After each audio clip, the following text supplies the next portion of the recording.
ዳኒ እዚህ መሆን ሰልችቶኛል። እኔም እንደ ሰው መቆጠር አምሮኛል። እንደ ሰው መቆጠር ማለት ምን ማለት ነው? እውነት ለመናገር እኮ አባዬ ከካሌብ በላይ ነው የሚያይሽ አይደል? አባዬ ነው ዋናው አባዬ አይደል? እንዴት አለ?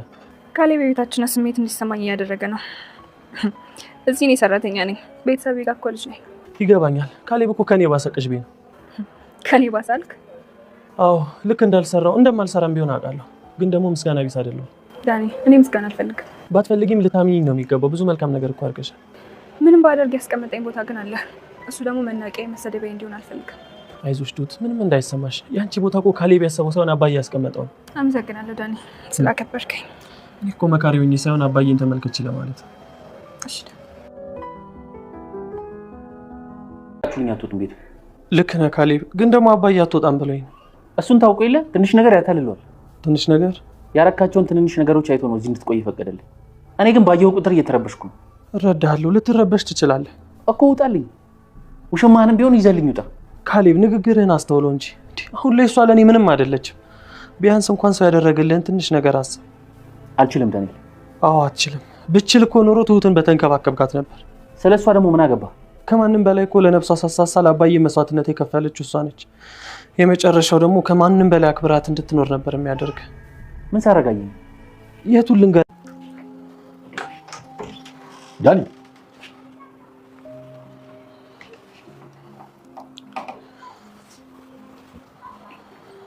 ወዴት ነው የምትሄደው? ቴና ስህተቶችን ላርምና ወደ ቀድሞ ፍቅራችን ወደ ዳራችን እንመለስ።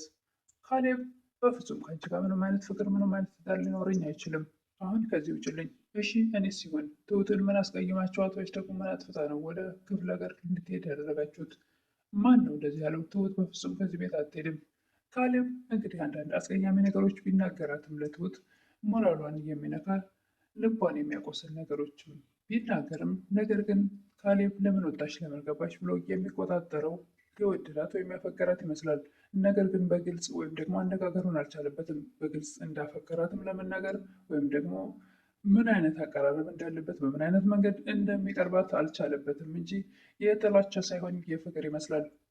ከሌላ ወንድ ስላያት ነው እንደዛ ለምን ወጣች ለምን ገባች ሲል የነበረው። ሰላም ጤና ይስጥልኝ። ውድና የተከበራችሁ በመላው ዓለም ያላችሁ ኢትዮጵያውያን ተመልካቾቻችን እግዚአብሔር ይመስገን ደህና ነኝ። የግፈኛዋ ሚስትና የሰራተኛዋ ፍጥጫ ወይም ደግሞ ትሁት ድራማ ክፍል 48ን ቀጣዩን ክፍል አብረን እናያለን። ቴና ለካሌብ ትሁትን ምን አስቀይማችኋት ነው ወደ ሀገር ቤት የምትሄደው እያለችው ነበር። ካሌብም የት ነው የምትሄደው? የትም አትሄድም፣ የማይሆን ነገር አታውሪ እያለ ነበር።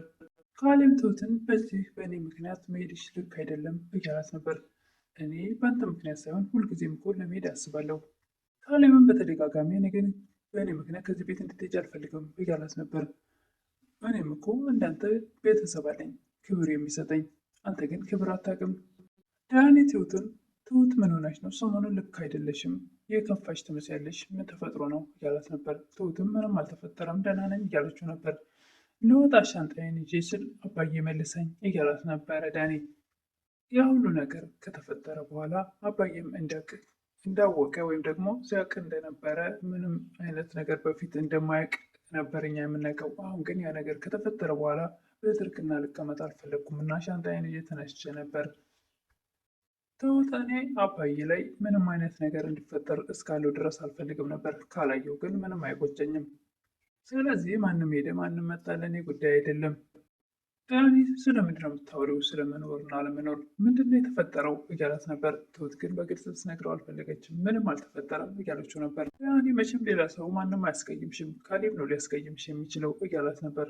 እባክህ ማንም አላስቀይመኝም ተወኝ እያለች ነበር ትሁት። ዳኒ ካሌብ እኮ ከኛ በምንም አይሻልም። ቴና ከአጋቹ ጋር ደውላ ትገናኛለች። አጋቹም የማይረባ ወሬ ሲል ታወሪኝ ባልሆነ በመጣሽው ለአንድ የምጠቅመን ነገር ላወራ ነው የመጣሁት እና ምንድን ነው ንገሪኝ። ካሌብን ከያዝነው አባት ለልጁ ሲል ገንዘብ ይሰጠናል። ከዚህ በፊት 1 ሚሊዮን ብር ካላመጣች ሲት አደርግሻለሁ ብሎ ስለነበረ የፈጠረችው ዘዴ ነው። ወይ ካሌብን ወይም ደግሞ ትሁትን ማገት አለብን እያለችው ነበር። ደግሞ መናት ትሁት እያለ ነበር አጋቹ። የቤቱ ሰራተኛ አንቺ ሞኝ ነሽ ልበል? የፈለግከውን በል። እኔ ግን ጥሩ ሀሳብ ነው የነገርኩህ። እኔ ስለ አንቺ ጥሩ ሀሳብ አይመለከተኝም። ደግሞ ማገት የቃቃ ጨዋታ መሰለሽ እንዴ? ይገባኛል፣ ግን ደግሞ ይጠቅመናል ብዬ ያሰብኩትና የነገርኩህ። እኔ ከአንቺ ጋር የጋራ ስራ የለኝም። አሁን ምንድን ነው ከኔ የምትፈልገው እያለችው ነበር ቲና ላጋጩ። እሱም ገንዘብ ነው የሚፈልገው፣ ገንዘቤን አምጪ። የለኝም፣ ፈራህም ደግሞ ምንም ማድረግ አልቻልኩም። ይህን ብር እኮ እኔም ራሴ ፈልገው ነበር፣ ምንም ነገር የለኝም እያለችው ነበር። እሺ ጥሩ፣ እኔ ግን ምንም ነገር ከማድረግ ወደኋላ የምራራልሽ እንዳይመስልሽ ብሎ ዝቶባት ነበር የሄደው። ዳኒ ትሁትን በተደጋጋሚ ሰሞኑን ልክ አይደለሽም፣ ምንድነው የተፈጠረው እያላት ነበር። ትሁትም እኔ እኮ ደህና ነኝ፣ ምንም አልተፈጠረም ብያለሁ አይደል እያለችው ነበር። አላስችላል ስላለኝ ነው እንጂ አንቺማ ብለሽኛል። ዳኒ እኔ ከዚህ መሆን ሰልችቶኛል፣ እኔም እንደ ሰው መቆጠር አምሮኛል። ዳኒ እንደ ሰው መቆጠር ማለት ምን ማለት ነው? እውነት ለመናገር እኮ አባዬ ከካሌብ በላይ ነው የሚያይሽ፣ የሚያደርገው አባዬ ነዋ እያለች ነበር ትሁት። እና ታዲያ ዋናው ለዚህ ቤት አባዬ አይደል እያለ ነበር ዳኒ። አይ ካሌብ የበታችነት ስሜት እንዲሰማኝ እያደረገ ነው። እዚህ እኮ እኔ ሰራተኛ ነኝ፣ ቤተሰቦች ጋር ደግሞ ልጅ ነኝ። ያባኛል፣ ግን ደግሞ ካሌብ እኮ ከኔ የባሰ ቅጅቢ ነው እያለች ነበር። እንደኔ ያልክ እያለችው ነበር። አዎ ልክ እንዳልሰራው ደግሞ እንደማልሰራ አውቃለሁ፣ ግን ደግሞ ምስጋና ቢስ አይደለሁም። አንቺ እኮ ለዚህ ቤት ብዙ መልካም ነገሮችን እያደረግሽ ልጅ ነሽ እያላት ነበር ዳኒ ትሁትን። ደግሞ ምንም ባደርግም ያስቀመጠኝ ቦታ አለ፣ ያ ደግሞ መናቂያ እንዲሆን አልፈልግም። ዳንም የአንቺ ቦታ እኮ ካሌብ ያስቀመጠው ሳይሆን አባዬ ያስቀመጠው ቦታ ነው። ትሁት አመሰግናለሁ ዳኒ ስለመከርከኝ ያለችው ነበር። ዳኒም መካሪ ሁኜ ሳይሆን ግን ደግሞ የካሌብን ሳይሆን የአባዬን ተመልከች ብዬ ነው እያላት ነበር። ካሌብ ዳኒን ሁሉንም ነገር ደግሞ ካወቅክ በኋላ አሁንም እዚሁ ቁጭ ብለሃል እያለው ነበረ። እኔ እኮ ልሄድ ነበረ፣ ግን ደግሞ አባዬ እንዲሄድ ስላልፈለገ ነው። አባዬን ታውቀው የለ ትንንሽ ነገር ያታልለዋል። ምን ማለት ነው እያለ ነበር ዳኒ። ካሌብም ያው ያደረግካቸውን ትንንሽ ነገር ቆጥሮ ነው። እኔ ግን ባየሁ ቁጥር እየተበሳጨው ነው። ልክ ነህ፣ ሊያበሳጭ ይችላል እያለ ነበር ዳኒ። እና በቃ ውሽማህንም ይዘህልኝ ውጣ። ዳኒ ንግግርህን አስተካክል፣ አሁን እኮ እሷ ለእኔ ምንም አይደለችም። ካጠፋሁት ጥፋት ይልቅ ያደረግኩትን መልካም ነገር አስብ እያለ ነበር ዳኒ ለካሌብ። ማድረግ አልችልም እያለ ነበር ካሌብ። ዳኒም አዎ አልችልም፣ ብችል ኖሮ እኮ ትሁትን በተንከባከብ ጋር ነበር፣ ደግሞ ስለ እሷ ምን አገባህ እያለ ነበር ካሌብ። ከምንም በላይ እኮ ለነፍሷ ሳትሳሳ ለአባዬ መስዋዕትነት የካፈለችው እሷ ናት። መጨረሻ ከማንም በላይ አክብረሃት እንድትኖር ነበር የሚያደርግ ይሄ ስራዋ እያለው ነበር ለካሌብ ዳኒ። አድርጋት አይተዋል እያለ ነበር ካሌብ። ዳኒም የትኛውን ልንገርህ፣ እንደዛ ዝቅ የምታደርጋትን እኮ ስነ ምግባሯ ሁሉ ነገር ይናገራል።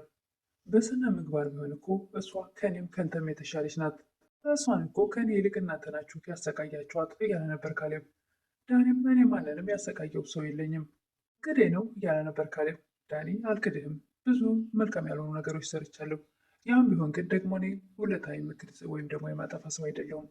ምንም ነገር ባደርግ እንዳንተ ምስጋና ቢስ አይደለሁም ሲለው፣ በቤቴ ተቀምጠ አንተ ደግሞ ልትሞልጬ ነው እንዴ? ለምንድነው ቤቴ ለቀህ የማትሄደው እያለ ነበር ካሌብ። ያለአባዬ እንንገረው እና የሚልን ሰምተህ ያን ይወጣለሁ። ዳኒም ከካሌብ ጋር ከተነጋገረ በኋላ አባባ ወዳሉበት ይሄዳል። ምን ሆነ ነው ልጄ? ፊት ጥሩ አይደለም። አዎ ጥሩ አይደለም፣ ግን አባዬ እፈልጋለሁ ትረዳኛለህ ብለህ ነበር። በምን አይነት መንገድ ነው ልረዳህ የምችለው እያለ ነበር ዳኒ።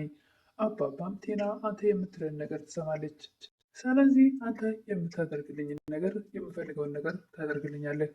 አባዬ ይሁን፣ ግን ደግሞ እሷ እሺ ትለኛለች ብለህ ነው ያለ ነበር ዳኒ። አንተን ምንም ብትላት እሺ ትልሃለች እያሉት ነበር አባባ። ዳኒም እሱ እኮ በፊት ቀረ፣ አሁን እኮ እንደ በፊቱ አይደለንም። ድጋሚ በቅርባ ለአንተ ሊከብድ ይችላል እንጂ እሷስ እምቢ አትልም፣ እሺ ትልሃለች እያሉት ነበር አባባ። እሺ እሞክራለሁ፣ ግን ደግሞ በመጀመሪያ ምን ማድረግ ነው ያለብኝ እያለ ነበር ዳኒ። እንግዲያውስ ከካሌብ ጋር እንድትለያይ ሰማንያቸው እንዲቀዱ አድርግ። ይህን እንኳን እሺ የምትል አይመስለኝም፣ የሚቻል አይመስለኝም። እሷም እኮ ምንም ነገር የላትም፣ ምን ይዛ ትወጣለች እያለ ነበር። አስፈላጊው ይሄ ነው እያሉ ነበር አባባ። እሷም እኮ በዚህ ሰዓት አንድ ብር የላትም፣ እንዴት ነው እሺ ልትል የምትችለው? በተደጋጋሚ ይህን ብቻ እንዲያደርግለት ይጠይቁታል። ዳኒም እሺ አባዬ እሞክራለሁ። እኔ ከአባባ ጋር ሲመለስ ትሁት ልብሶቿን ሻንጣ አቅርባ እያዘጋጀቻል። ምንድን ነው ምን ተፈጥሮ ነው እያለች ነበር። ልብሶችን እያስተካከልኩ ነው እያለች ነበር ትሁት። ዳኒ ግን የሚሆነው ነገር እያማረው አልነበረም። ይሁ ነው ዝም ብዬ ነው እያለች ነበር ትሁት። እንደዚሁ ነው የሚባል ነገር የለም፣ ልትሄጂ ነው እንዴ እያላት ነበር ዳኒ። እኔ የትም አልሄድም፣ ምን ነው ብሄድስ ቅር የሚላችሁ ነገር አለ እንዴ እያለች ነበር ትሁት። ዳኒ አንቺማ በፍጹም የትም መሄድ የለብሽም። ትሁት በፍጹም እኔ ልብሶችን ለማስተካከል ነው ልብስ ስላጠብቁ ነው ብትለውም ግን አይ ነገሩ አላማረኝም ከነገዲህ ይሁን ብሎ ጥሎት ሲወጣ አባባን ያገኛቸዋል። አባዬ ትሁት ልትሄድ ነው መሰለኝ እያለ ነበረ። እንደታወቅ እያሉት ነበር አባባ። ልብሷን እያስተካከለች ነው፣ እስቲ አናግራት እያለ ነበር። እና የምትሄድ ይመስላል እያሉ ነበር አባባ። አዎ ሰሞኑን ትንሽ ከፍቷት ነበር። እስቲ ቢያንስ አንተ አናግራት እያለ ነበር ዳኒ አባባን። ፍላጎቷን መጋፋት አይሆንብኝም እስቲ ልግባ ብለው ሲገቡ ተዘጋጅታ ጨርሳ አባዬ በቃ መሄዴ ነው ትላቸዋለች። ትሁቴ ግን ወሰነች ነው እንዲህ በድንገት የምትሄጂው?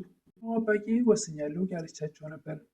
አላስገድድሽም ልጄ፣ ግን ደግሞ ተዘጋጅተሽ አትሄጂም? ምንም አይነት እኮ ዝግጅት አያስፈልገውም እያለች ነበር። አባባ 6 ዓመት ሙሉ